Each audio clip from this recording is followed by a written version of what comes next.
international students at this point is just, it's gravy on top of the potatoes. And you've got to be strategic on how you're doing it, but you can't count on that number anymore.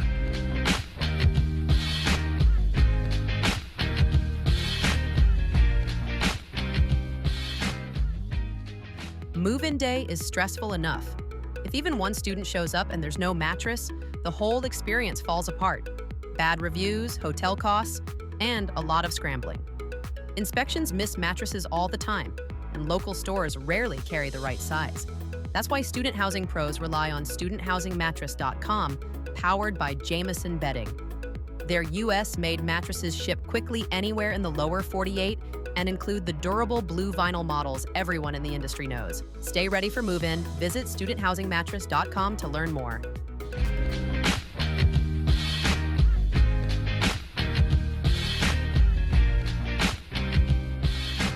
Well, welcome to Student Housing Insight Podcast, where we are connecting you with all things student housing. I'm your host, Wes Deese. I'm also the CEO of Student Housing Insight. This is your first time coming across Student Housing Insight. Welcome. And just so you know, we are a platform for off-campus student housing professionals to network, share ideas, as well as data. You can find out more about the platform at studenthousing.com. And in addition to the podcast, we also host the industry's monthly webinar for the U.S. called ShopTalk. Each month, we provide legislative and policy updates that are impacting the industry, as well as an overview of how pre-leasing is going across the country and on a regional basis. And we also have a topic of the month. So if you are in any way involved with the operations of student housing, make sure that you are registered to receive updates about ShopTalk. You can do that at shoptalk.info, and we'll provide both of those links for Student Housing Insight as well as ShopTalk in the show notes, as well as anything else that we're talking about on today's podcast. This is the wrap up for not only December, but also for November, because there was the whole Thanksgiving thing. It just, causes issues. But Gretta is joining me as co-host, as she does on these wrap-up episodes. How are you? I'm great. How are you? I'm doing well. You shocked me. I was like, that's my name. It's been a busy month. What have you been busy with? Oh God, it's been so. Are you kidding? It was LeaseCon, or not LeaseCon. Well, it was LeaseCon, but it was Thanksgiving, and just it felt like a very sudden Thanksgiving, at least on my side. I was very ill prepared for that. And then followed by LeaseCon TurnCon, which I was very excited about. So I'm very excited to talk about that. And then back at it with the brand new vans. And heading, I couldn't help it, sorry. Heading directly into preparation for all things holidays and winter break. So it's just back to back to back. It's back. It is. So the last wrap up episode that we did was for December. We talked about the large part of it was just about what happened at the NMHC conference in Scottsdale in mid-October. And we've had more conferences. And I was talking about in that one, I was going to be at the OpTech conference out in Vegas. So I probably ought to provide a little bit of a recap on that, and then definitely get into LeaseCon TurnCon, and then we could talk about all the happenings within student housing, because there's been quite a few. Yeah, because you also did not tell me about OpTech. I just realized that. All the time that we spent on the phone, did not even get to ask you about OpTech. I really don't feel like we've spent that much time on the phone, though. I'll be honest with you. Okay, I also feel like we were chatting for like 462,000 years yesterday. So, and I didn't even ask you about This is OpTech. true. It didn't even cross my mind.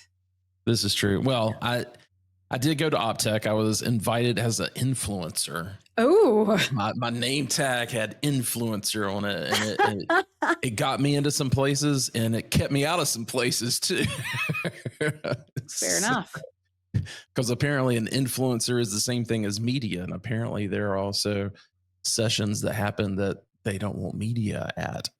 Interesting. Okay. Yeah, that was, like I said, interesting. I understand why people may not be willing to share if they know that they're on the record. So I completely get it. Don't anyway. Yeah. Just a little bit of FOMO that was going on. So Oh, no, it was fantastic. OpTech is so big for those that have been living under a rock and don't know about it. Was started by NMHC 20 some years ago. I probably did go to the very first one, and it was big then. you went to the But it very was first one? if it wasn't the first one, it was probably second or third. I remember it was in Atlanta, Because you and just said made the comment about if you've been living under a rock. I genuinely didn't even know that OpTech was a thing until I it's think like because you've 3 been living years under a ago. rock, huh? Oh, you. So I edited myself. The last time anybody cussed on this podcast was probably me, and it was years ago. or it might have been last month. Oh. But anyway, fair enough. So no, it's exactly what it says. It's prop tech for specifically for operations. I will say because of the crowd that it brings, you've got everybody there for things outside of technology, and that I think was one of the reasons this year it has kind of spun off from NMHC. Don't get me wrong; they're still greatly involved with it, but now RETC, RETTC is the acronym, Real Estate Technology, and I'm completely blanking on what the other T and the C mean, but we'll put it in the show notes. But anyway, they had a desire to make it a little bit more intimate and much more focused on groups and professionals that are involved in prop tech, and so they've spun that off. You now have to be a member of RETC to even be eligible to attend. Oh, I like Um, that. yeah, it's gotten some pushback and some criticism, and I completely understand why. But at the same time, I know how big it was before, and I don't think that this was really that much smaller than last year. There were still, gosh, what was the attendee? I think the last time I counted the attendee list, it was over 3,000 people that have registered. That's a lot. That's huge. That's Yes. absolutely huge. For comparison, the largest student housing conference is Interface, and it was 1,600 last year. Yeah. So you're And talking that's about double already that. getting overwhelming at this point. Yeah, and that's why it's going to be back at the MGM next year. From what I understand, Vegas is one of the few cities that can really handle this type of conference, and so I don't know if that will be changing anytime soon. But I definitely have heard from a lot of people that they are done with Vegas this year.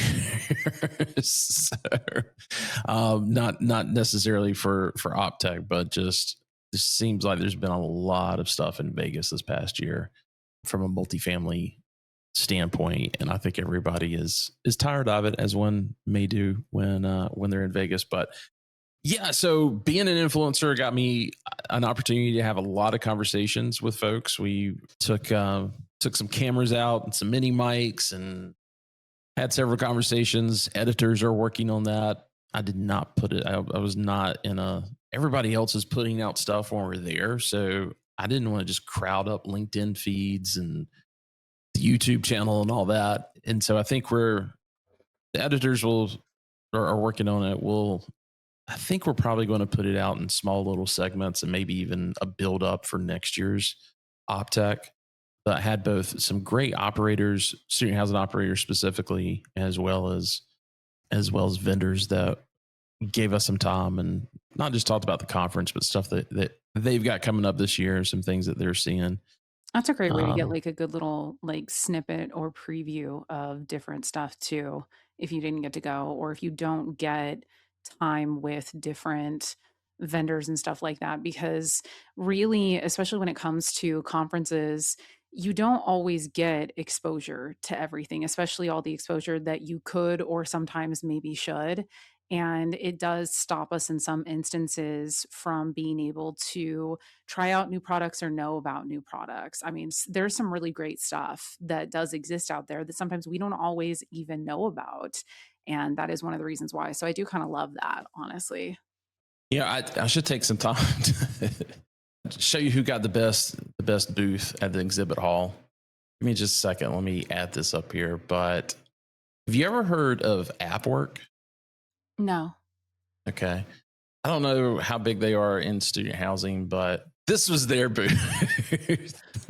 And I give them the best one, because if you can read that sign at the top, it says, "We spend our money on our clients and not on our clients and product, not on our booth." Nice. Not even mad And at it. yeah, and everybody's stopping and taking pictures because it's just there were a lot of other booths that were there that were just Over the top.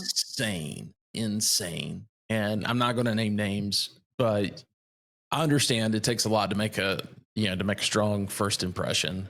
But it is one of those things. I see a lot of these companies, they're raising their own venture capital and everything, and I see money spent into this stuff, and I'm just into these booths that honestly, I mean, yeah, they're kind of amazing to look at or whatever, but it didn't help the conversations I was having with anybody. I don't know. It was interesting. So I love it. Genuinely. props I think to it's creative. It obviously it worked. It made everybody talk about them. And I'm sure there's plenty of people who looked at I mean, that it's doing exactly what marketing is supposed to do. Literally, that is everything that marketing is supposed to do, because you're still talking about it. And that is exactly what it's literally what everybody is taught to do in marketing. It's yeah. genuinely, it's genius. Yeah, yeah. So yeah, I think I've got a couple other pictures here I can show really quick. So this was one of the two keynotes. This is Kara Swisher. Have you ever heard of Kara? I haven't. No. So she's an author. She's done a ton of news articles over the past several decades on just kind of following all the folks in Silicon Valley.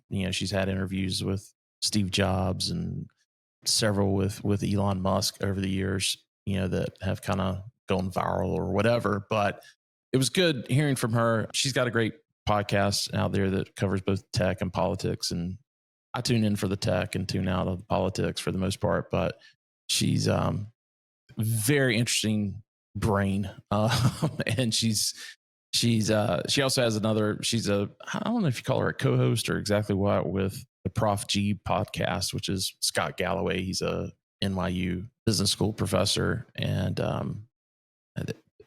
they've got some great content. You see that box over there that says Retzi on the front of it? Yeah. Okay. I don't think was it's the wondering next, what that was. I don't think it's the next picture, but I think we're going to get to it. I think I've got a little movie in here clip that I made of it. I'll show you in a second. This is one of the AI panels that Erica White did. If we actually did kind of a preview for student housing operators. I was wondering. I was like, the PropTech. person looks familiar. All right, so let me go to another picture here. So this was another co-influencer of ours that was in our influencer group. Yet another influencer.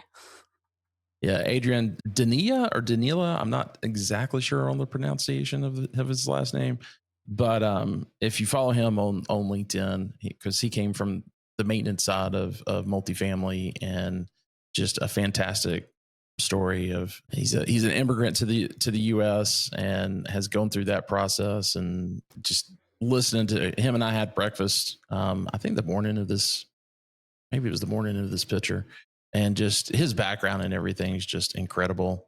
So go check him out. We'll make sure we've got him linked in on the show notes as far as his LinkedIn profile. He's producing some great content, has a podcast as well. And I did get a little bit of fun time. I went to go see at the Sphere, Wizard of Oz, and Amelia with Lease Magnets went with me. So that was a lot of fun. And let's see, I think I've got, so there's us outside of the Sphere. Best shot of Wesley Deese at the entire trip. Yeah. All right. I've got to pull up this movie. So give me just a second to do that. But I want to show you what that box was on the stage, because this was really, really cool. Okay. So here's the video I want to show you of that box. So I want to hit play on this. What that is actually a hologram box. And the Oh, two people that you see sitting inside of it are actually broadcasting from DC. They're congressmen. I can't remember the guy on the left's from California. I can't remember who the other guy is. But just it was pretty amazing to see it, just thinking about where we've come in this world that we're now watching holograms on stage. And not like Tupac jumping out of the stage or, something like that, that I people love that paid. that was your reference, by the way. Well, I remember that moment. There's But plenty of people who wouldn't even know that that moment happens, but this is what I do enjoy. yeah, yeah. Now, I don't know that you can hear it in my ear, but they're talking back and forth to each other. There's really no lag, and it's pretty credible, I have to say. I love that. But anyway, that was I mean, that I was can't cool. imagine how much it costs, but I love it. Yeah, and I can't really zoom in from here on. I have to remember the name of that company that's on the side of it. Starts with a P. I can't remember the name of it. But yeah, that was those were some of the experiences. There was another keynote. I was not close enough to the stage that was worth sharing a picture of, but one of the co-founders from Airbnb, Airbnb had a big presence there, because they're really pushing into multifamily and trying to help multifamily apartment communities with leasing out vacant spaces and that kind of thing. So anyway, it was good. It was a whirlwind, but it was good. I'm gonna have to go one of these years. It, apply to be an influencer next year. I don't I want I think you don't can want a make it badge that happen. says influencer. I feel like that would you already know how I feel about no, that I would just be like, "Mm-mm." Then join Retsy, um, and be part of the conversation. That would make me So, wildly uncomfortable. so that was mid part of December. Then we got into Thanksgiving November. and what did I say? December? Yeah. Yeah, yeah. So that was mid part of November. Then we got into Thanksgiving, and then we got into getting ready for LeaseCon. It all just came together. Yeah. Because if you're an avid listener to this, you know how much work we help interface out with in regards to helping with content and everything else. And so it was a lot of work. Had a fantastic student panel again this year. I'll talk about that in a moment, but you got to see it this time as an operator, and you had your whole team there. That was really Technically, this cool. wasn't my first time there as an operator. Yeah, But technically, I this guess. was still absolutely 100% different. And yes, I did get to bring my whole team. I wanted to last year and I couldn't because we were in startup mode. And there was just absolutely no way to be able to accomplish that. There was way, way, way, way too much going on. But I was so, so excited to be able to bring everybody out. They had an incredible time and learn. Basically, they were just proof to the concept that I've been shouting about, I've been saying forever, you've been shouting out, where it's people who, especially, that's literally my favorite picture from the entire conference. This is our end of year mixer that we put on opening night, and we created a little Christmas stand and repeat there, and the whole night it was, Wes, come up here and get a picture. Wes, come up here and get a picture. Oh, it's But this so terrible being so loved. I love, but yeah, this is. I don't want to say it's my favorite because I've got a lot of It's your favorite. favorites. You But can say it's your favorite because it is I true can and it is I your can't favorite. say it's my Christmas screensaver on my other. So There's that. this is Ung, Alexa, and Rachel. And this is the thing about my team is that they actually prior, which Alexa, and I worked together previously, but she really still also has, while she had, property management experience prior to joining, there's not a ton of student housing experience, and Ang has a ton of construction and maintenance experience. It wasn't in multifamily, it wasn't in student, and it wasn't in real estate at all. And Rachel was, she was a student at USC in the market. So being able to bring them to LeaseCon or LeaseCon TurnCon and have them be able to look at it and say, okay, do you feel like you got information? Do you feel like you got tools? Do you feel like you got things that you can take back with you that added to your knowledge base and that you can immediately apply on the ground, on your computer, like things that were actually helpful to you? Because this was something that was always a really big deal to me. You know this. We've had a bajillion conversations about this where I felt like as a leasing consultant, as a leasing manager, as a community manager, I had, the local apartment association when we had our conferences that, when they were those couple of days that I went and I learned so much during that time and it was so valuable. And I'm like, we need that in this industry. And that was the purpose of this particular conference. And, it's like at this point, I can't speak to what that feels like for a team member who feels like they still want to hear from somebody that isn't me or isn't Grace Hill, or when I direct them to the podcast, as we've discussed. And it was a resounding yes, even after day one. Ung specifically told me, he's like, I don't know if I can get anything from anything else tomorrow, Greta. I'm like, hey, buddy, can you please hush? Like, I appreciate that feedback, but wait till tomorrow. There's a lot of really incredible panels that are coming tomorrow. But I love even just from the roundtable sessions, like the fact that he felt so fed. He felt so fed from the roundtables and just from day one. Yeah, that was yeah, it was great seeing the team there. I met them back in May when you and I were working on something from a consulting side, and the They're the the little best. Los Angeles team that you've got there is pretty powerful. So congrats on what you guys have been able to accomplish, I've and gotten and really lucky with some great people. it was great to see them all there.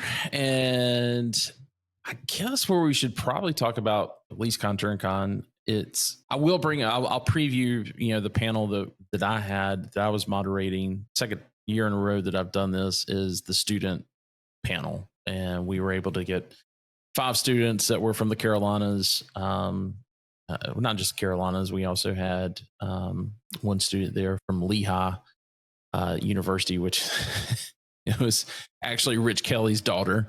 And it was kind of great. Same thing happened last year with Joanna Rail's daughter, and it's great having that child parent dynamic that's happening in the audience. But anyway, that is recorded. I've got permission to share that on the podcast. That will be an episode coming up after the first of the year. But if you want to find out what you missed out, or maybe you were at LeaseCon TurnCon, but there are several parts of the second day that are dual sessions, and so there's kind of a I don't want to say a maintenance track, but it's definitely a turn operations track, and then more of a leasing marketing track. So a lot of people said, oh man, I wish I could have heard that other conversation, but I needed to be on this one or whatever. So they do have the audio available. We'll put some links to it in the show notes. And I think you can buy it for, I think if you're an attendee, you can buy it for $65, something like that. So I think it's a great add-on to have and be able to share with your own team members as well. But yeah, I think the strongest takeaway I had specifically from that panel was just how much the human element is not gone. Like students are very much wanting to speak to a live person. More so than that, they want to just talk to someone who is, can tend to their needs. But I kind of thought, we would hear more about, hey, I want to have a chat bot I can talk to. And they didn't say they didn't want to have that, but they just said that they were expressed that they were really frustrated in a lot of the technology that's been deployed, that that isn't really serving them that well. So I thought that was probably my biggest takeaway. That first off, I absolutely love that panel. I feel like anytime, and I expressed this in the survey that I sent in, because yes, I always fill out the surveys. But anytime that we receive feedback directly from the students, if it's a survey that like Black Sheep typically, they'll do surveys for Student Housing Business Magazine. I always read through those extensively. I'm always really excited when we get that information. And, even when you and I go out, we do that, and, we get that information directly from the market if we're doing market research. But this panel, again, hearing directly from the students, I think is exceptional. I loved hearing it. It's just especially because of the fact that one of the biggest things that I've noticed, and this is going to land how it lands, but it's for so many years being, especially in marketing, or leasing and marketing, whatever position I was in, there tends to be a lot of opinions on how students think, and it isn't Mm, backed by data. It isn't backed by survey. It isn't backed by anything other. In those instances, in those conversations, it's backed by, this is what I think and this is what I feel. And yeah. I'm saying this truly based off of those specific instances of, well, this is what I like and this is what I think and this is where I'm inserting myself, and I'm like, yeah, like I hear you, but you're also a 50-year-old man, and maybe you should back up and just recognize that we all have our strengths and our role. And in this instance, we should probably get this information or have data and resources to be able to pull from to make these very specific decisions, especially as they're going to directly impact the business. And again, it's not to say that that person obviously had hugely, wildly valuable perspectives and guidance and information in other areas. It's just not these. And so hearing Yeah. directly from your market and your demographic is wildly valuable. Can I add on to that? And Yes, I'm gonna please, I'm gonna because dump on there is a, I'm gonna yeah, I'm gonna dump on your generation here, and you are not atypical of your generation by any stretch of the the imagination. exception to all rules always, according to Wesley Deese. But it was interesting the way that you frame that. We're talking about the 50-year-old man coming out of that. I felt like there is more similarities between the 50-year-old boomer, whatever you want to call it, Gen Xer, and Gen Z, as far as the way they want to be spoken to and the interactions that they want to have than millennials. That's And actually fair. yeah, and millennials, I feel like, I mean, millennials, they are in charge of our industry at this point. Would you Yeah. disagree with that? Or okay. No, I mean, that's fair. And I feel like the point that you're making is valid. And I'll say why too.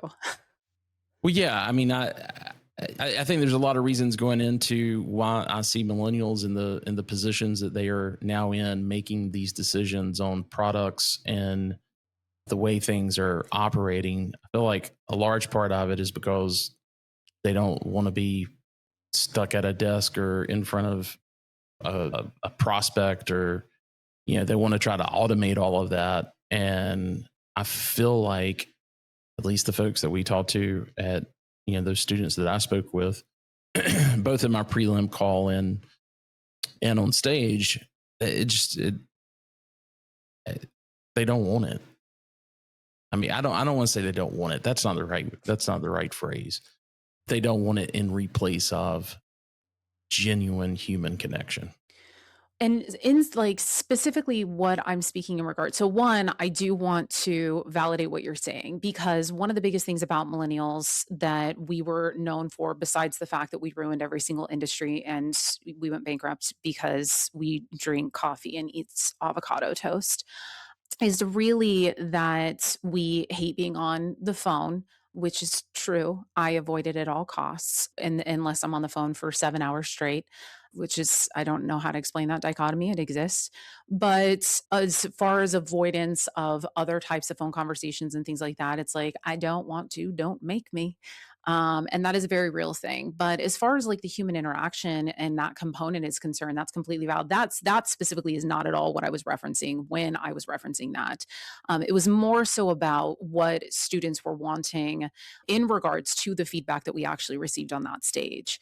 And really just understanding and being dialed into each individual demographic and not just each individual demographic as a whole, as an entire generation. And this is where I have always, and you've heard me say this a million times, we can get ourselves into trouble. It's also understanding your very specific demographic as it pertains to your product type. And that is going to decide and be dictated by your property location, your property age, and the type of amenities that you offer and the type of floor plans that you actually have at your property. And, so understanding what your actual product style is and then determining your carve out of that generation, what your carve out of that demographic now is narrowed to, and therefore how to go after that target. Now, the feedback that we received was exceptional. And as you know, I walked out and I was like, "Meh, meh, meh," like I was feeling all righteous and indignant because a lot of this was stuff that I've been saying for a really long time, focused along there were almost all of them had stated that their parents want to talk to grown-ups. How many times have I said that? I'm like, we need to have grown-ups in the office. They don't want to talk to kids. And I don't like saying it that way because you also know I'm like, these are adults, but additionally, students don't want to talk to their peers. And they do want to know that they're speaking to someone that is a professional and not their peer and not another student. And that the feedback was that their parents feel exactly the same way. And speaking for anyone that came up in this industry or, was sent back and worked on site and filled in for managers for months or year, however long, you spoke directly to parents and you spoke directly to prospects and your residents, and you heard this feedback directly from the market and prospects and your residents. Like you already know this innately. So this is not information that is new to you. You should already know this as well. But then additionally, yes, they want that human aspect. They want that human component. They want the biggest other one too was the word of mouth piece, that it does matter how well you're caring for your property. That is huge. Your operations do matter and therefore maintenance matters. Maintenance is always number one when That it was comes. that was yeah, every single time. You've heard me talk about it a million times. Take care of your maintenance team. They'll take care of your property. They'll take care of you.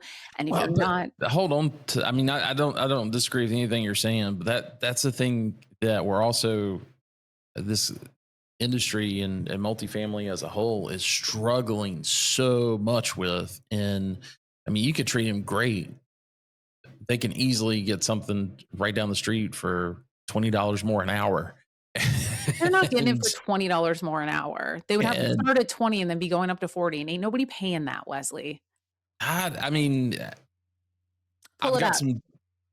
Well, I mean, I can't bring it up from. It would be anecdotal, but I mean, I've got from the consulting side of the business, I've got some things we should definitely share with each other, but I'm not going to do that on the podcast. But yeah, I mean, they can move for a job that's going to change your level of comfortability. Let's put it that way.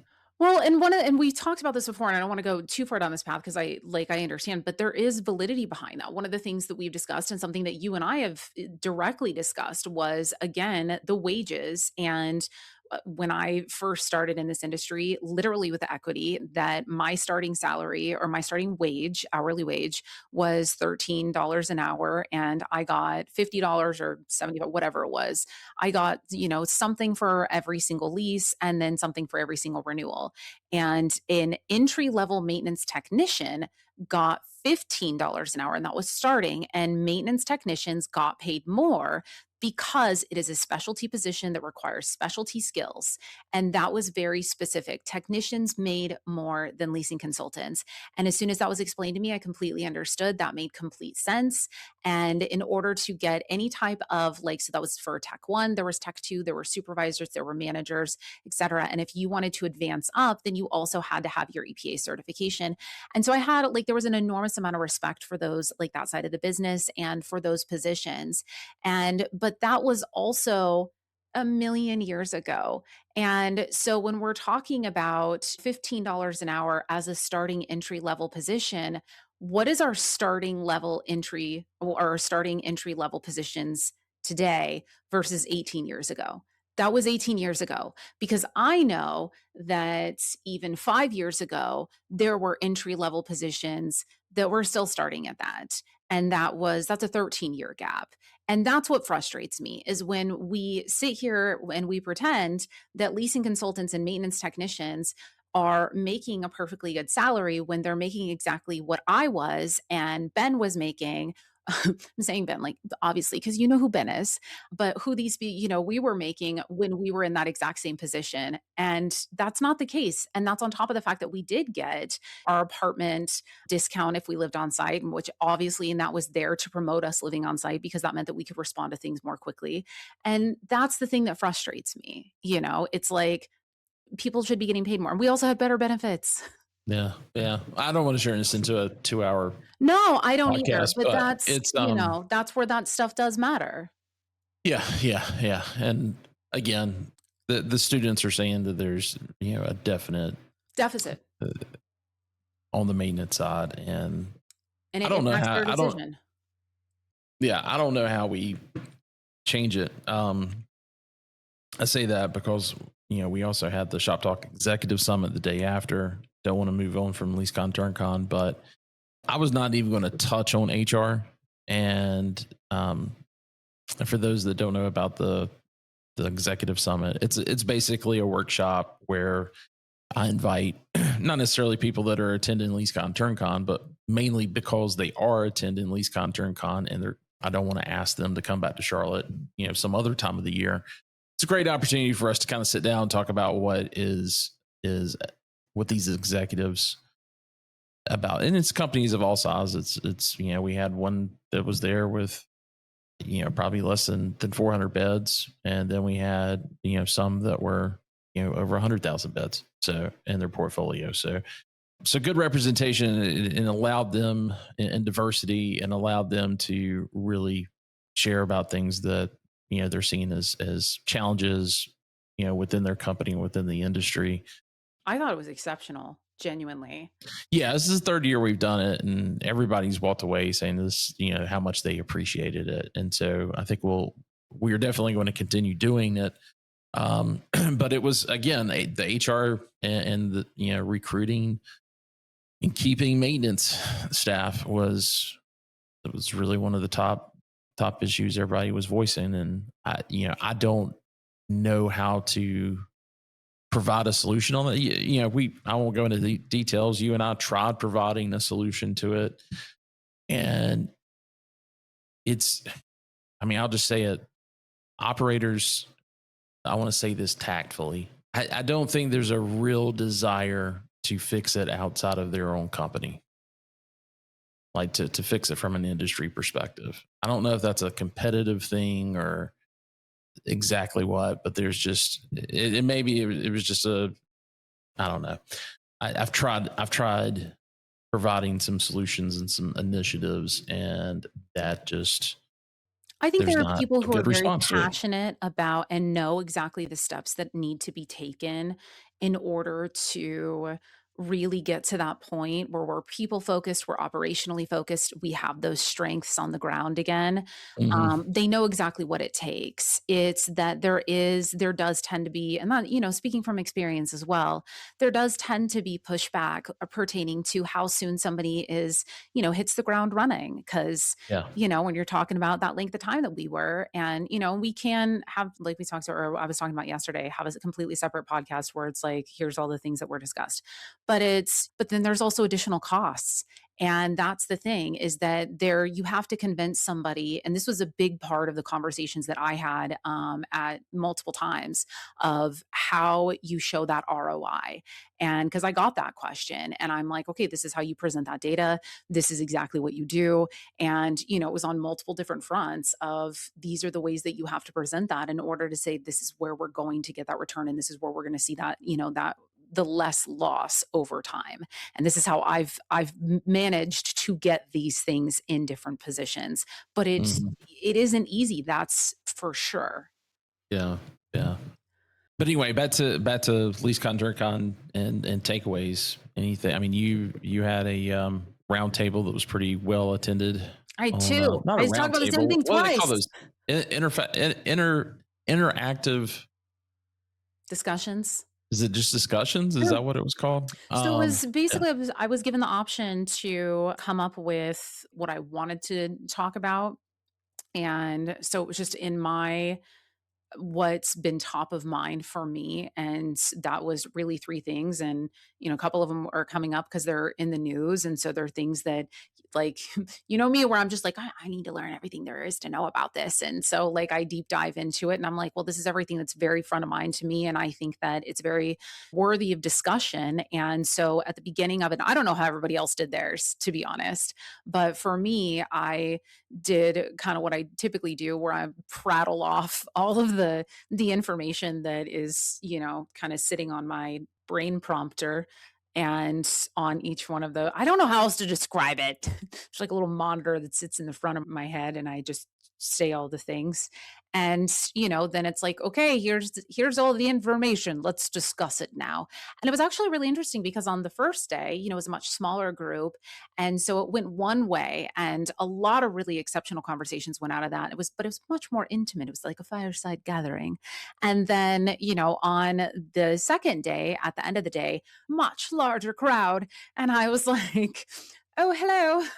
And I just felt like I stopped talking at a certain point, and I was like, this is supposed to be interactive. And thank God, like, Ann Yoder's there. And so I was like, Ann, hello, let's talk, so it's like really kind of making it clear that, like, I'm not up on stage. Please talk to me.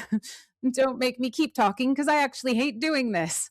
I promise. So, but I do actually really, really love the incorporation of the fact that these happen versus sitting up on stage and being talked at to, because, it's like you do have those thoughts that come to you as people are talking, and you do want to have that interactivity of, okay, like, I hear you, but what's your, so, like, here's my exact scenario. And I don't want to stand up here with a microphone and introduce, like, announce it to the entire room.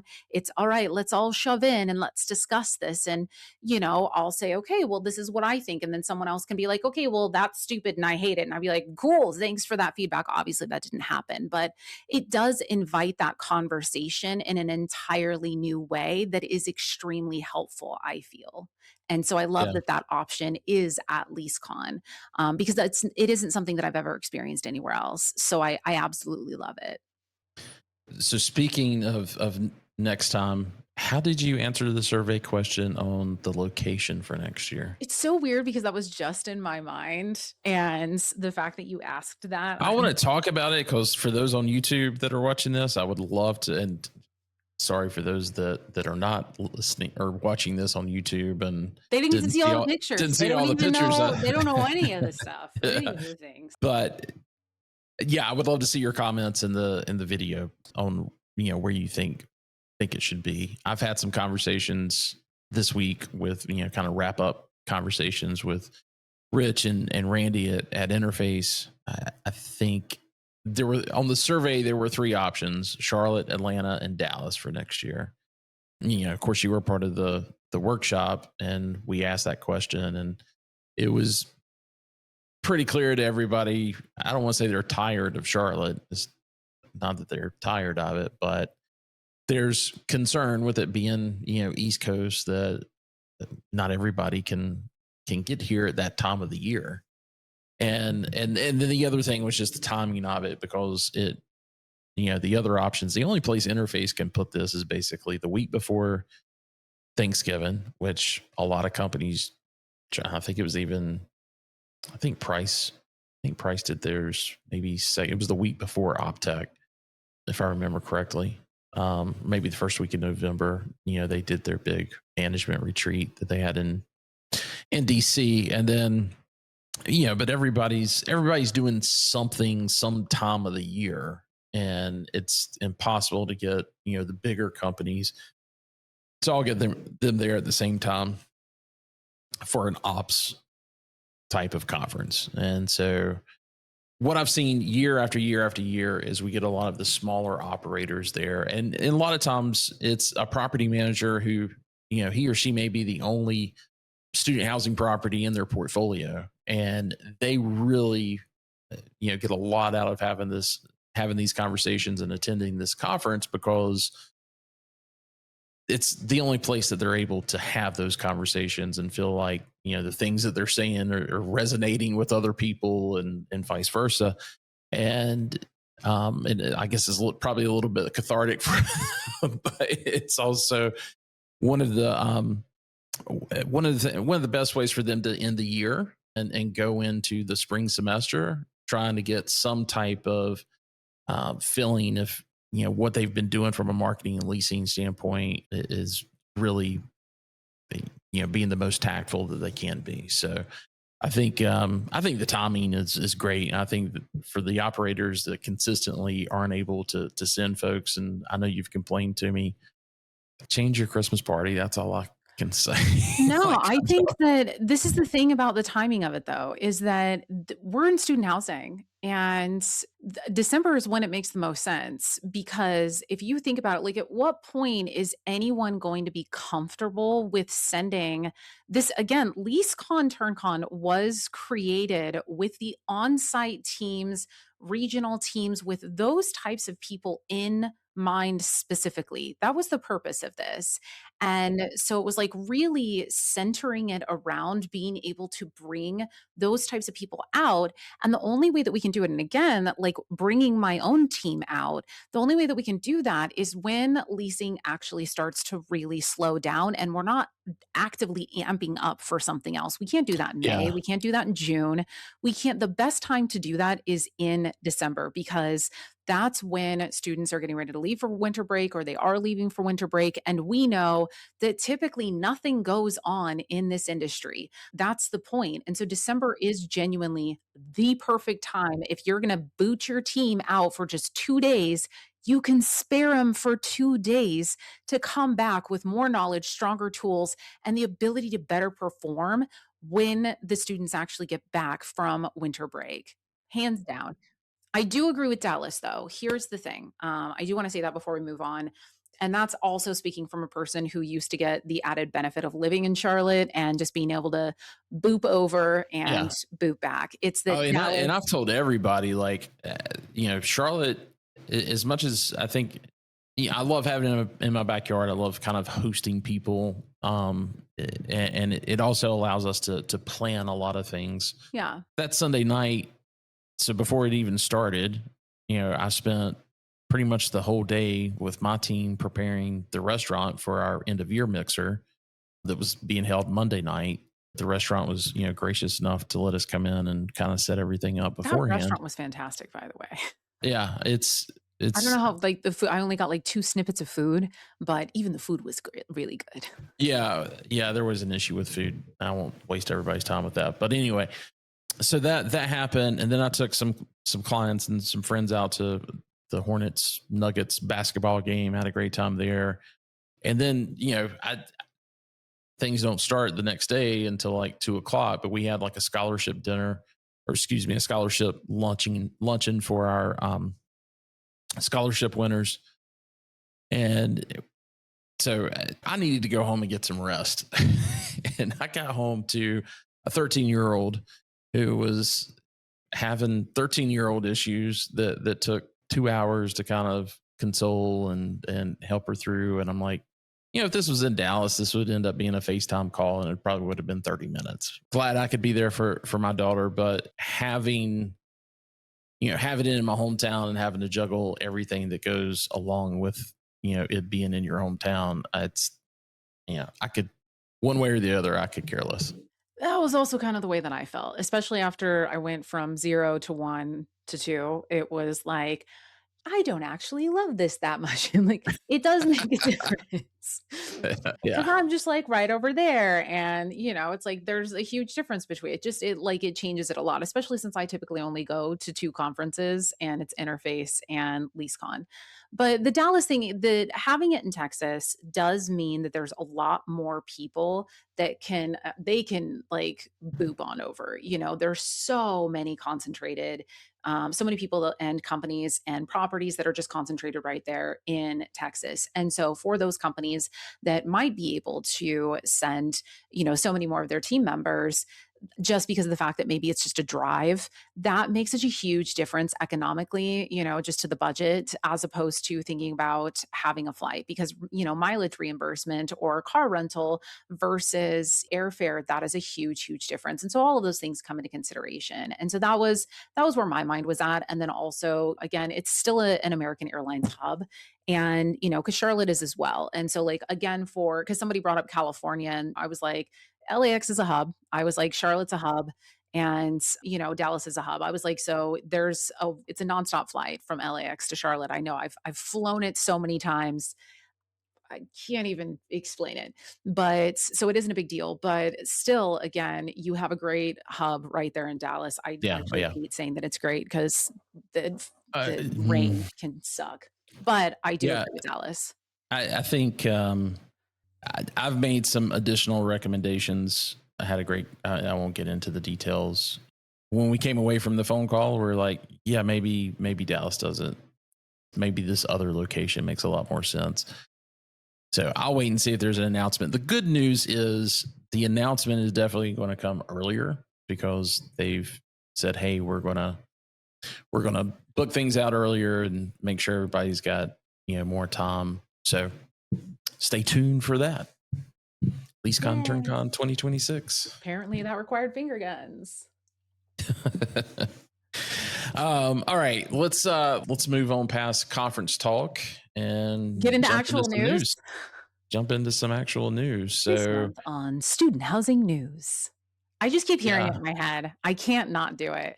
so we're not going to start with student housing specific news, but just a kind of an ongoing conversation we've been having on this podcast that certainly will have an impact on student housing, but more so in I think how operators think about who their prom prospect is. And it was this poll from NBC News and a dramatic shift. Love how they put that in the title. Americans no longer see four-year college degrees as worth the cost. The latest NBC poll shows 2/3 of registered voters. I don't know. What does that have to do with voters? Down on the value proposition of a degree. A majority said degrees were worth the cost a dozen years ago. So this part of it, and just show really quick where it's kind of trended since 2013. 53% polled said it was worth the cost. That jumped down to 49% in August of 2017. And now in October of 2025, that has fallen to 33%, with 63% saying it's not worth the cost.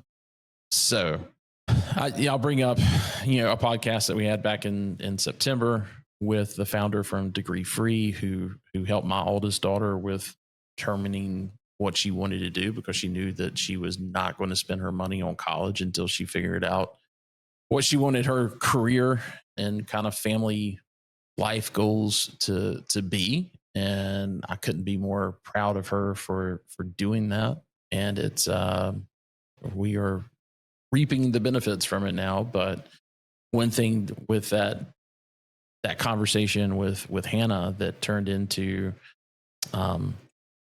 and Hannah's the founder of Degree Free. Peyton is my daughter. I don't want anybody getting that confused. But Hannah had reached out to me separately to basically, because she knew my background, and she said, "Hey, we've got I'm sure managers have students coming to them all the time, deciding if they want to stay in college or not, and would love to kind of build out some kind of referral system or something if they would like Degree Free's help in helping them walk through that decision making process." And as we were discussing that, she did not realize that students that were, or I should say, students of life, folks that were not enrolled in college, that they had the ability to live in off-campus housing. And I was like, yeah, absolutely. And she immediately was like, this is going to help several of my clients that we're currently having that conversation with with the parents of, hey, I want them out of the house because I want them to learn how to live on their own. But what's a good bridge? And she, Hannah didn't even realize that was really an option. And so that's what the podcast focuses on is, how can property managers, better target those degree-free type of students. So go back and listen to that. We'll put a link in the show notes so you can go back and see that if you haven't. But I wanted to kind of bring this up as a conversation since we have this poll from NBC, and is there something here we should talk about if this trend is continuing to go down? Is it going to have an impact on our industry? I think that, this is something that you and I have talked about. We've presented, we've gone back and forth regarding that.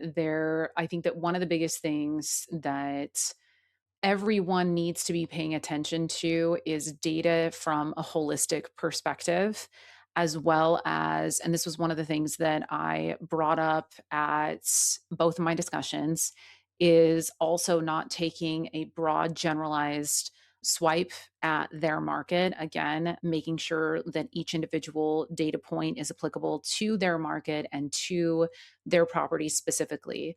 And, so it's like as you receive this information, looking at it and saying, okay, does this apply to me? And so when it comes to, something like this, it's okay if less and less are planning to be going to college.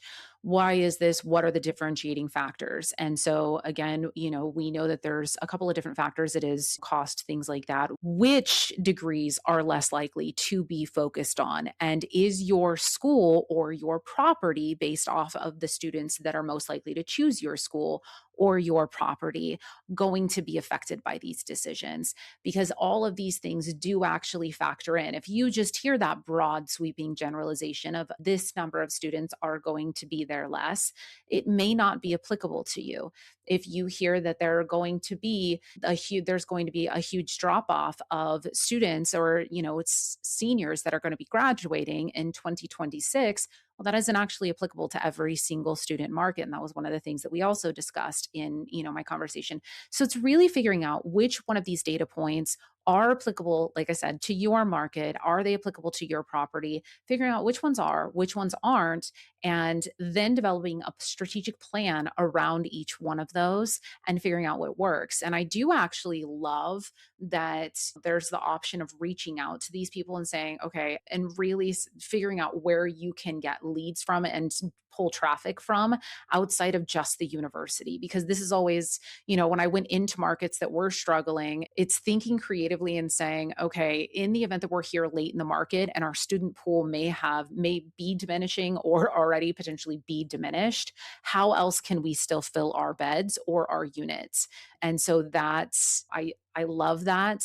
And, it's what is your secondary school? What are your second, third, and fourth resources for bodies and for qualified great bodies that do enhance the living environment of your overall community? And so that is a really wonderful resource. And I love that enormously. And it still properly serves, the university and your existing community as well.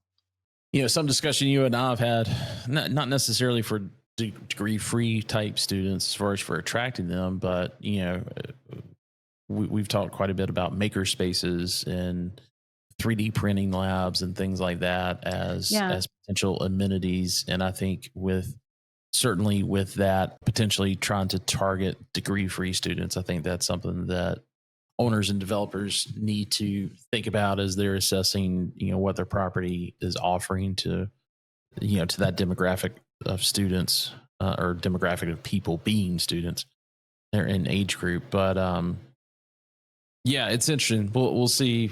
We'll see where it goes. I think affordability in housing in and of itself is something that these degree-free students are going to be, as all students are dealing with. But most of these students don't have the ability to take loans out on what they are pursuing, and certainly not enough that would also include housing.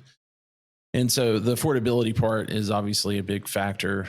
That being said, off-campus housing, purpose-built student housing that is leased by the bed is a strong attractor, because that way maybe they're paying a little bit more than if they just found some other roommates and split, the rent equally. This way they're given a little bit of protection in case, one of the roommates doesn't work out. So it's more of a true co-living type of situation. Well, and you don't Uh, even know that individual liability leasing exists unless you end up in a university and you end up in off-campus housing. So like that's the biggest thing. And so being able to, market to them, explain to them this is an option, it is available. It's also in a lot of cases all inclusive. And so you don't have to worry about that deposit for utilities. That's a really big deal, or splitting those utilities via Venmo or Cash App or whatever your like preferred method of splitting payments is. There's a lot of headache that goes away when people actually understand how off-campus student housing actually works. That, especially yeah, again coming from the perspective of someone who came from multifamily and knows the difficulty for people who are roommates and they're just, they don't know that leasing is out there and what actually all it includes and the convenience that it brings about. yeah.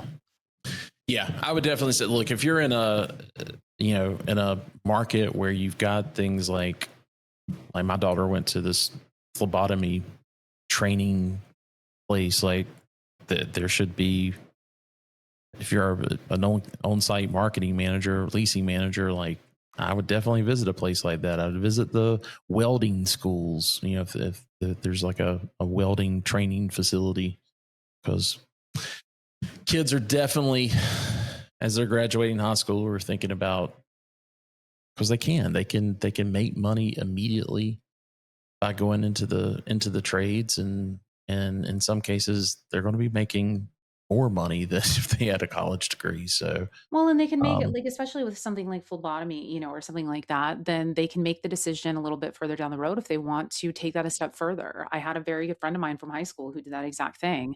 She started out as a phlebotomist. She got, into it. She was able to save a little bit more money before she became an RN.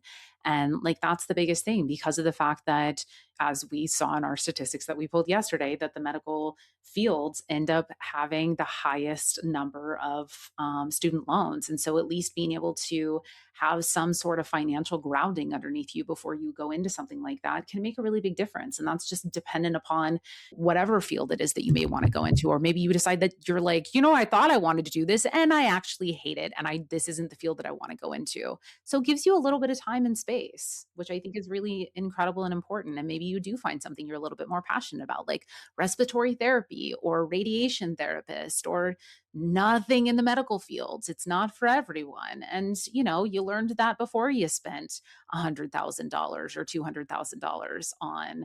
don't even get me started on AI. I mean, so many of those companies are like begging people to put college to the side and just go work for them. If they've, I think there's a certain profile, obviously, that they need to fit, but I hear stories about that day in and day out. And Hannah has she's got a good example of that too. Hey, let's go to the next news story. We're not going in Next on chronological Student order Housing here. News. This from the FTC website, Federal Trade Commission website. Greystar agrees to pay $24 million and stop deceptive advertising practices. I don't like how that is said, because as we'll talk about here, Greystar stopped that a long time ago. Yes. um, but That's not as catchy of a headline, Wesley. yeah, And but we this know is that. the FTC's They'll stop website. deceptive advertising practices as a result of the FTC and Colorado lawsuits.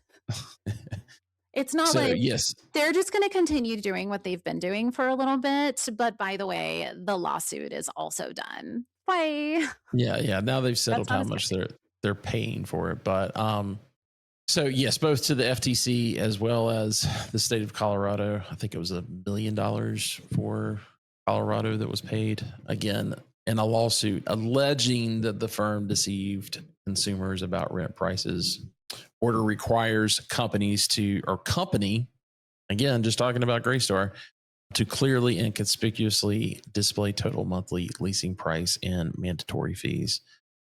I said very early on, you and I were working on a project together And I said, I love how Greystar just puts everything on their website. I don't have to go hunting and pecking. It's right there. If they've got an AI bot, it's picking up this. Like, it's so simple. And then I think you actually told me, she was like, yeah, they're kind of having to do that. They were Well, forced okay. to do But there was a that. reason for that. It's not like I was out there just like looking for things or some, there was a reason, the way that Yeah. you phrased it. Yeah. And Yeah. it's also because I was negatively impacted by these deceptive ways. And it wasn't by Greystar, just so that we're clear. It was a completely different company. And it was when Wes Deese convinced me to move to Charlotte, North Carolina. And I am going to tell this story right now because I was negatively impacted by this. And I can speak to how infuriating this was because it absolutely was. As a renter, I genuinely hated this. That every single time, and you've heard me tell the story a million times, and yes, I'm telling it again, every single time I was sitting there trying to find an apartment because I've been a renter almost my entire life, that it would list an apartment for, if you say $700 and then come to find out it didn't include the cable and internet fee or the trash fee and it's like, I've always understood that you're still going to have to get renter's insurance and you're going to have to pay water, sewer, trash, and those are separate charges and they're not included in the rent. I don't care. I used to have residents when I was a leasing consultant who would whine, and when they're like, well, that wasn't advertised, I'm like, that's because it's a different, like, okay. But that's not what we're talking about. We're talking about a set monthly amount of like $65 every single month, and then a $35 charge for your trash, and then this other charge. And it's like, we're talking about it. It's a difference of like $125.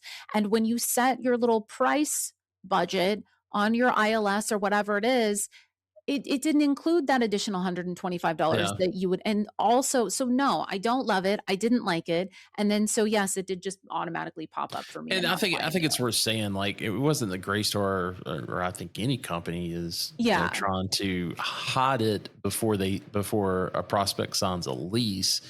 It's just, so much of this is of this process is now online, that it's not like when you go into, you go in for a tour, you're going to get, the qualifying criteria, and you get all of those things. Like, all of us, that have been in this for more than 10 years, we're all trained on, what they have to get and that type of thing. I think it was just specifically it not being listed on the website in a Or way on that any was of the very. advertising sites, which caused you to waste your time going into or get excited about a property and then find out after you got there that that was not actually at all what the price of that apartment was. So it's not that You you bro- were getting. you broke up a little bit. You said advertising sites. Is that what you said? Yeah, so it'd be Oh, on the okay, it's like website and the advertising site. So it wasn't until you would like actually arrive. apartments.com or Yeah, whatever. at Yeah, the yeah, yeah. property, and you were, you had already gone to see the apartment, and, say you'd taken a tour, whatever. The reason why I found out about it in advance of actually having to go take a tour is because I don't actually go waste my time of taking a tour without already researching the property itself. And Mhm. also I wasn't moving out here, so I was going to have to rent sight unseen.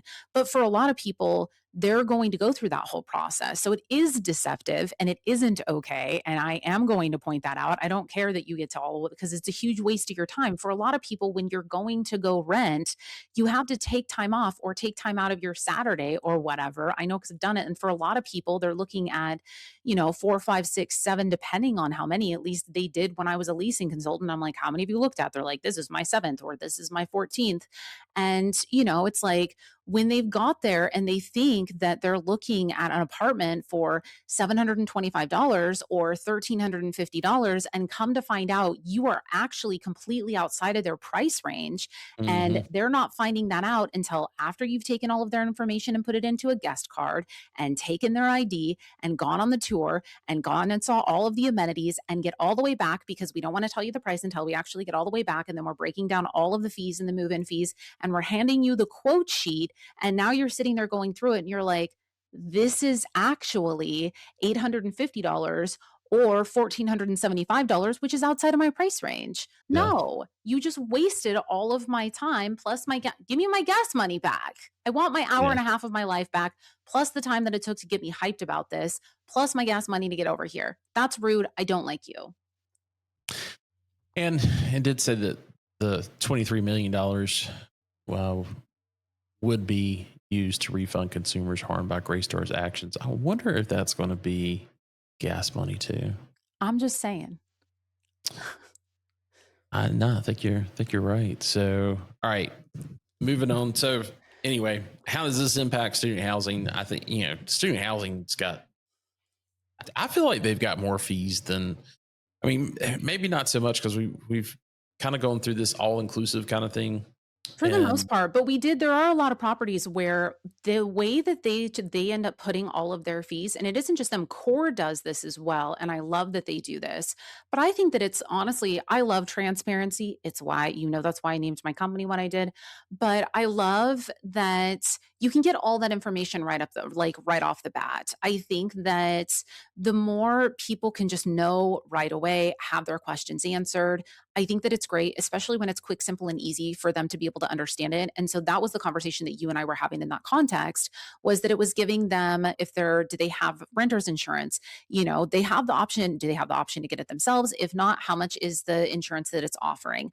Are utilities separate? If not, how much is that? So there were things that they could pay for, or if there was monthly parking or monthly rent, it was even the optional stuff was shown clearly. So even if it wasn't those types of fees that I'm describing to you right now, where you don't have the option to not have them included, it's even the optional stuff is very clearly listed on the website, all branded and cutesy. And I loved that too.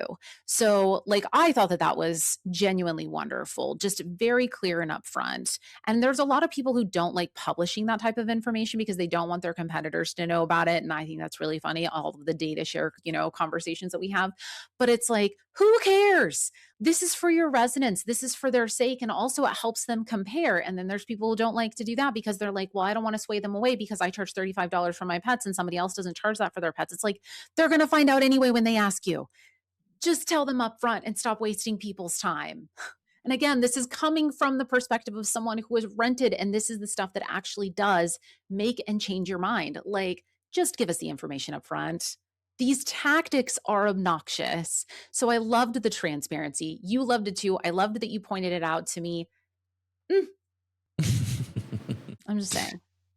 All right, well, let's move on to the next topic, because Yes. one thing that has also, if you've joined in for Shop Talk over the past year, has been one thing after another regarding, hey, what's happening with international students between the new administration coming in and tightening down on immigration, and then also specifically, was it back in April, May? Not senator anymore, but Marco Rubio sent out I guess all of the consulates basically saying, hey, wrap up everything you're doing on student visas because we're going to put a temporary pause on that.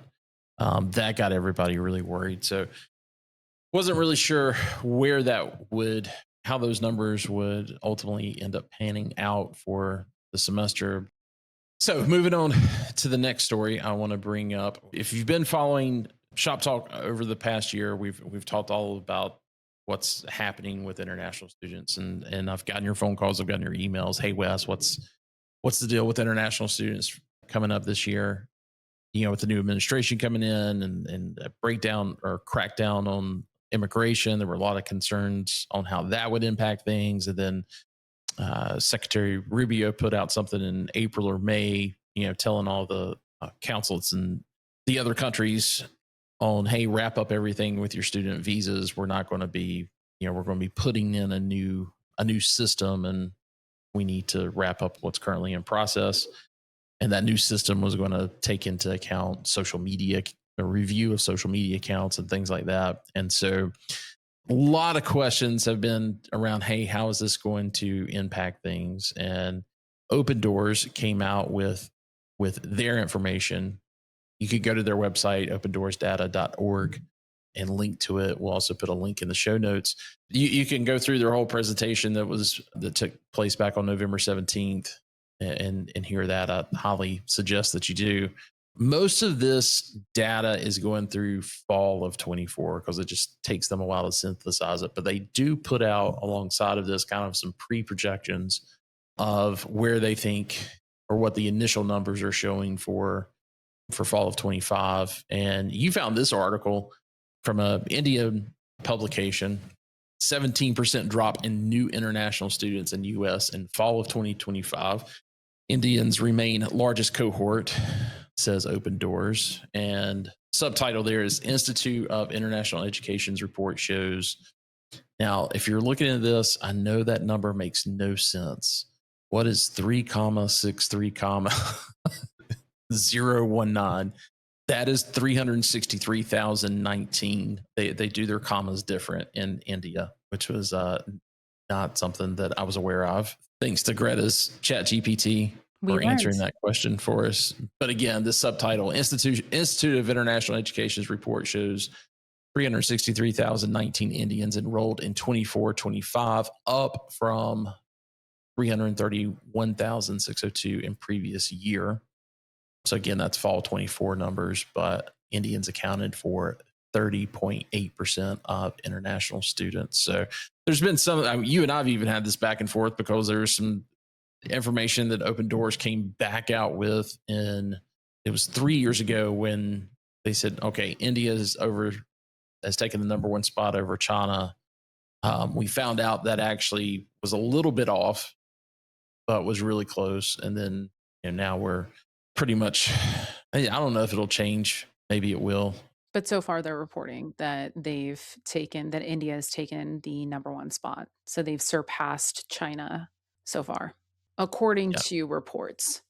But early trends for the 25-26 academic year shows a sharp 17% decline in new international student enrollment. So that's only new. That's not total in fall of 2025, following a 7% drop in fall of 24. So things are on the decline, international students. I do want to point out, and this was something that I also brought up again when I was discussing this at LeaseCon because there were a couple of different data points that I talked about in my roundtable and my chat.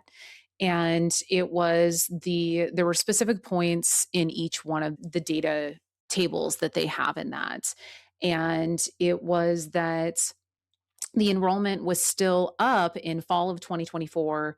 However, it was specifically that the graduate stock was actually slightly down last year. And that was something to pay attention to. And then also that for this year, it was both areas that had gone down so far from what we've seen.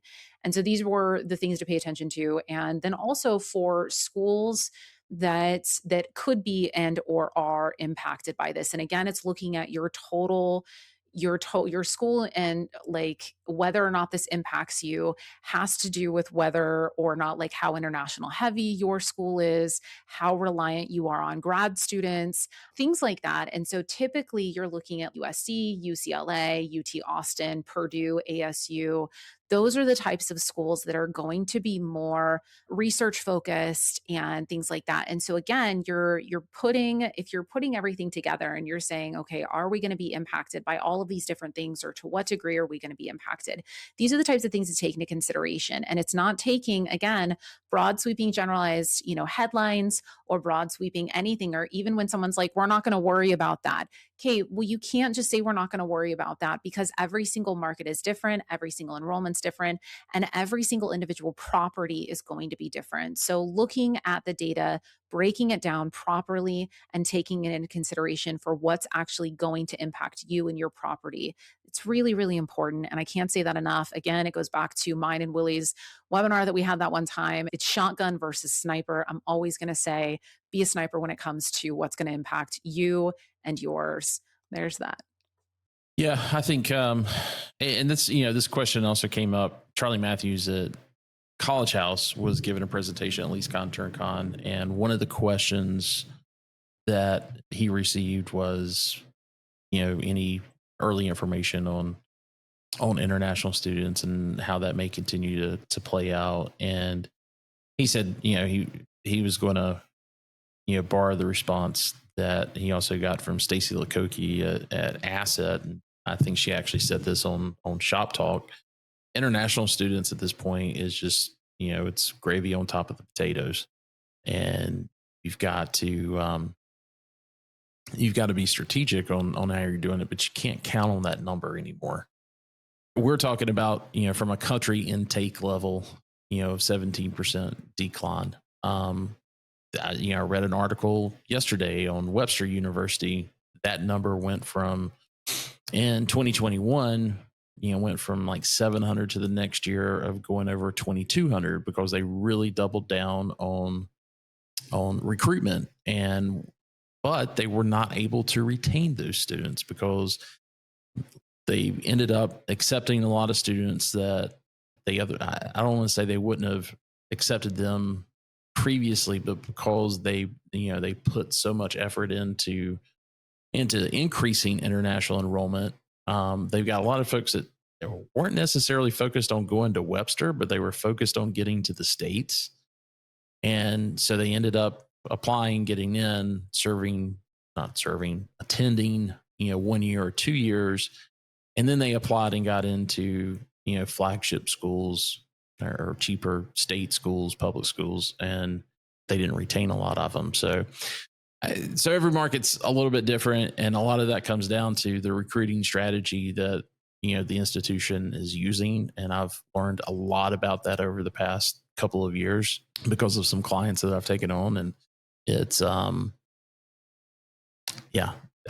just another reason that a general manager, a community manager needs to have really tight relationships with folks at these institutions that you're serving, and really kind of understand what they're doing and how they're looking at things, as far as, especially from a international enrollment, because that will dictate a lot about what traffic from from international students is going to look like.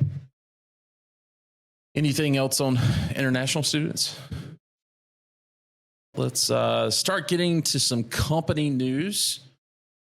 But this was something that was making big news as I was flying back from OpTech in Vegas, and that's it. Lincoln Property Company has acquired Capstone Development Partners. If you're not familiar with Capstone Development Partners, so there's the Capstone company that Mike Moran started out of Birmingham, Alabama. If you've missed that, it's, I guess, 2-3 years ago. At this point, I did a profiles in student housing series on the podcast.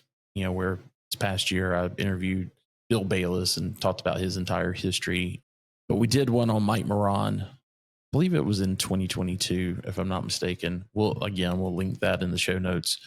But go back and listen to it, because Mike ended up developing this way of really making P3s. I mean, he couldn't, I'm sure he would have loved to have trademarked it or something, but patented it.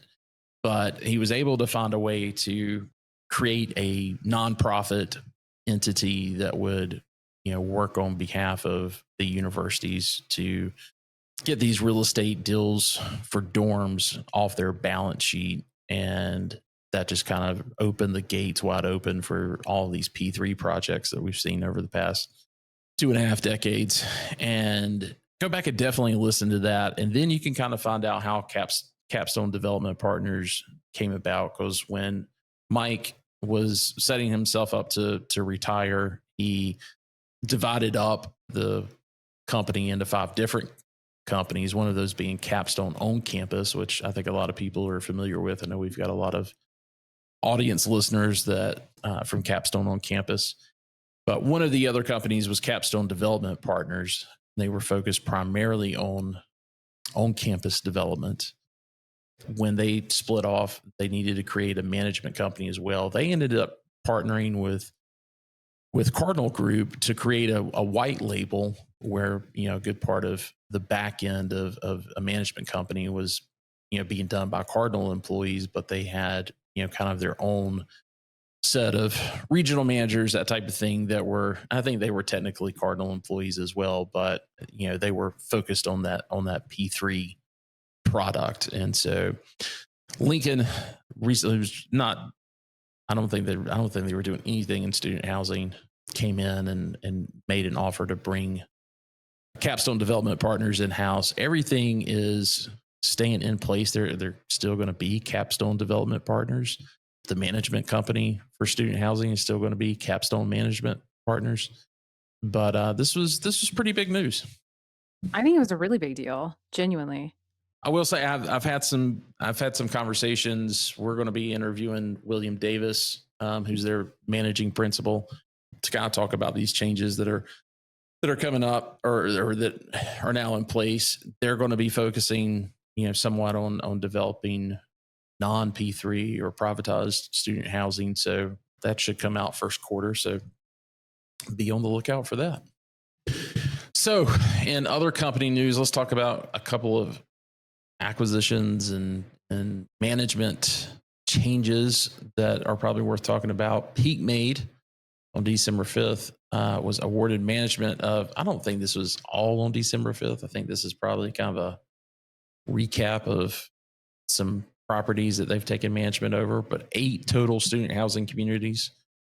One West Virginia, University of South Carolina, Oklahoma State, Montana State. So congrats to Mark Winkleman and the folks over at Peak for getting that under their belt. And then we've also got another big, outside of the company acquisition with Lincoln Properties and Campus Development Partners, Yugo, who made a lot of news over the summer on this in regards to the acquisition of Campus Advantage and how that merger has been going on. But Yugo has now, as of December 2nd, it was announced that they were awarded management of 8 property student housing portfolio, an 8-property student housing portfolio acquired. You just keep making all the news. Yeah, acquired by GSA and Morgan Stanley. GSA is the parent company of Yugo, and these were 8 properties that they purchased from Landmark. So several retreats and standards. Honestly, I didn't think Landmark would ever sell any of these properties. I'll be honest. Yeah. Don't know what was necessarily behind all that, but that was that's an awesome transaction. Great pickup, great markets for Yugo. So congrats to both GSA and Yugo for that. There's been some other people that have been moving around. I'm not going to get to that today because we've really spent, this is a 2-month recap, and We covered a lot. there were some hires at B Home, but if you've made it this far, congrats. Thanks for sticking with us. We're not going to go through all of those changes. So, but congratulations for all of the new hires and promotions that did happen in November and December. Great job. Yeah, and there will be a lot, I'm sure, we will talk about in the recap for January because I know things. Oh, Wesley Deese in the know. We'll have to make that a separate one. I like how I keep just saying student housing news. Wesley Deese in the know. There's some really cool moves that are happening. Yeah, we'll talk about them when the time's right. Greta, anything else? No. Well, Merry Christmas to you and your family. And Thank you. Happy New Year. Hopefully we'll get to chat before 2026, but if not, I'm sure we will. And yeah, to our audience, thanks for joining in, not just on this episode, which I'm sure felt like a year long, but for the entire year of podcasts. Hopefully we kept you entertained. Are you not entertained? Yeah. So, and big thanks to our sponsor for this episode, Jameson Bedding. It's that time of the year. Everybody's getting their counts ready for the summer's turn. And so as you're doing that and you're looking not just at replacing mattresses, but also adding the pillow tops and the encasing and that type of thing, because I know a lot of us just focus on doing that to get some extra life out of the mattresses. Jameson can help you with all that. Make sure you check them out at studenthousingmattress.com. And thanks to Keith at Jameson for their support this past year. They've been a great sponsor and really appreciate all that they do for us. So that just made me think of King of the Hill mattress and mattress accessories. Thank you for laughing at that. Thank you very much. Nah, I got it. My mom would have There's some- enjoyed that. That some- was a peg joke for you. All right. Merry Christmas, everyone. We'll talk to you soon. Happy holidays. Bye.